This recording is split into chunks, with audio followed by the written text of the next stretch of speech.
کیا بات بتاتا ہے؟ اور آپ اسلام کا نام لے رہے ہیں، کون سا اسلام؟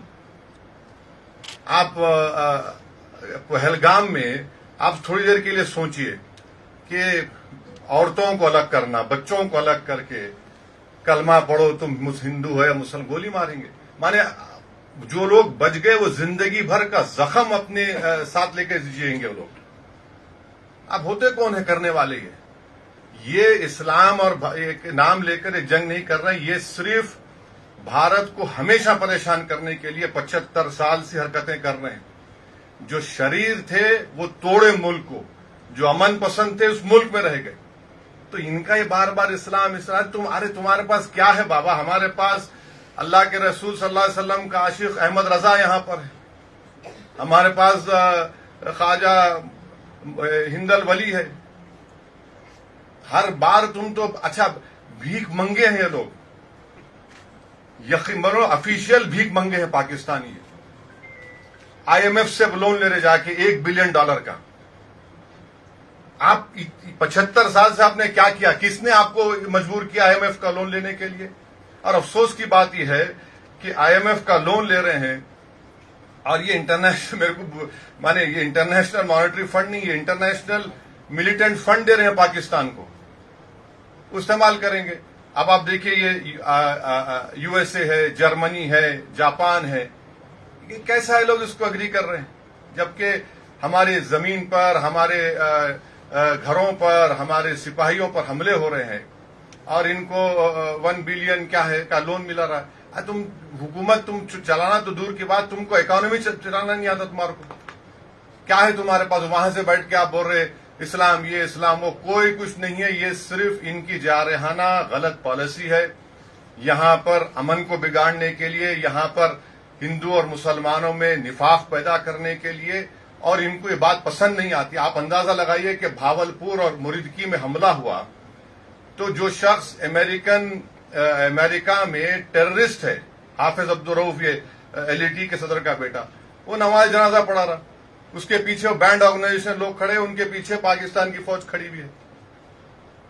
تو آج بھی آپ کل رات میں ہم دیکھے سری نگر کے ایئرپورٹ کے قریب ڈرونز آ گئے. تو آپ اور ہم حیدرآباد میں بیٹھ کر اندازہ بھی نہیں کر سکتے، بلکہ بھارت کے دوسرے مقامات پر جو لوگ بیٹھے ہوئے ہیں وہ اندازہ بھی نہیں کر سکتے کہ کیسے بہادری کے ساتھ ہماری فوج ان کا مقابلہ کر رہی ہے، اور کیسے بہادری کے ساتھ اور صبر کے ساتھ جموں کشمیر کے بارڈر پر بسنے والے لوگ، پنجاب کے بارڈر پر بسنے والے لوگ اور راجستھان کے بارڈر پر بسنے والے لوگ جو ہمت سے ان تمام مصائب اور مشکلات کا سامنا کر رہے ہیں. اور ہم ان کو بتانا چاہیں گے کہ ہمارے رسول صلی اللہ علیہ وسلم نے ہم کو یہ تعلیم دی کہ تم کسی سے جنگ مت کرو. یہ حدیث ہے، یہ تم کسی سے جنگ مت کرو، مگر اگر کوئی تم سے جنگ کرتا ہے تو ثابت قدم رہو. تو ہم کو اب ثابت قدم رہنا ہے. یہ سوال کوئی ہندو مسلمان کا، عیسائی کا، بودھ کا نہیں. یہ سوال دو قومی پارٹی کانگریس اور BJP کے، ان کو بھی، ان دونوں قومی پارٹیوں کو اپنی تو میں ختم کرنی چاہیے. سوال یہ ہے کہ ہم کو ایک سیسا پلائی دیوار کی طرح ایسے ملک کے خلاف کھڑے ہونا ہے جو ساری دنیا کے لیے خطرہ ہے، بلکہ کبھی نہ کبھی کسی وقت پہ اس دنیا کو، اس دنیا کے ذی اثر لوگوں کو، ان کے لیڈرز کو طے کرنا پڑے گا کہ کیا اس ملک میں نیوکلیر بام رکھنے کی اجازت دی جا سکتی ہے. ان کے پاس جو نیوکلیر بام ہے اس کو ڈسارم کرنے کی ضرورت ہے، اس کو ختم کرنے کی ضرورت ہے. اور بار بار آپ بول رہے ہیں، کمینگی کی حد یہ ہے کہ سری نگر میں دواخانوں کو نشانہ بنایا گیا.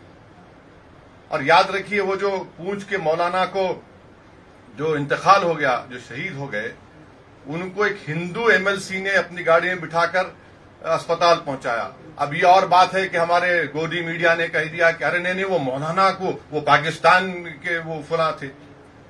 تو ہم کو یہ کوشش کرنا ہے کہ ہم پورے لوگ ایسے وقت میں اپنے سیاسی اختلافات کو سے اٹھ کر جب ہم اپنی فوج کے پیچھے کھڑے رہیں اور فوج بے باکی سے مقابلہ کرے، اور پاکستان کا جھوٹا پروپیگنڈا یہ گرا دیے وہ گرا دیے، انہوں کچھ نہیں گراتے، انہوں خود انشاءاللہ گریں گے، دیکھیں گے آپ. اور یہ ہونا چاہیے. یہ بار بار اس طرح سے دھمکی دینا، بار بار آ کر تنگ کرنا، بار بار آ کر ملک میں پریشانی پیدا کرنا، اور ان لوگوں کی وجہ سے آپ میری بات سے متفق ہوں گے، کئی مسلمان جیلوں کو چلے گئے، 8-8 سال 7-7 سال جیل میں رہ کر نکلے وہ لوگ، بچے وہ، ان کا تو کوئی وہی نہیں ہے پھر.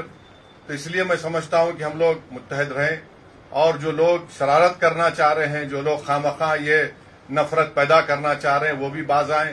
ہماری دونوں نیشنل پارٹی سے اپیل کرتے ہیں کہ آپ اپنی توتو میں بعد میں کر لو، پہلے فوج کے پیچھے ہم کو کھڑے رہنا ہے.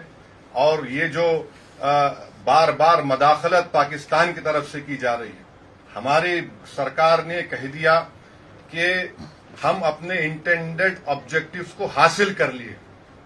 اگر آپ ایسکیلیٹ کریں گے تو ہم پیچھے نہیں ہٹیں گے. اگر پاکستان ڈی ایسکیلیشن کرے گا تو وہ وہی رہے گا. اگر پاکستان ایسکیلیٹ کرے گا تو کوئی بھی ملک خاموش نہیں بیٹھے گا. اور میں یہ سب جو بار بار میں یہ کہہ رہا ہوں، کسی کی محبت میں نہیں کہہ رہا ہوں، کہ وطن میرا ہے. ہم اس وطن میں، ہماری ماں کی پیٹ سے اس وطن میں پیدا ہوئے، اور جب انشاءاللہ ایمان کے ساتھ ہم جائیں گے اس دنیا سے تو ہم اسی وطن کی آغوش پہ جائیں گے، چاہے میں ہوں یا شبیر صاحب ہو یا آپ تمام ہوں. تو یہ پروپیگنڈا جھوٹا ہے پاکستان کا. اسلام کا نام لے رہے ہیں. ارے تم مبارک مہینے میں کیسا تم کا اسلام کا نام لے کے تم بچوں کو مار دیے. تمہاری 2 نیشن تھیوری کو ہم نے پہلے ریجیکٹ کر دیا تھا. تو میں تمام سے آپ سے اپیل کر رہا ہوں آپ کے ذریعے سے، کیونکہ صحافیوں کے درمیان میں بولنے کا فائدہ یہ ہے کہ انفارمیشن جلدی سے دوسروں تک پہنچ سکتی ہے.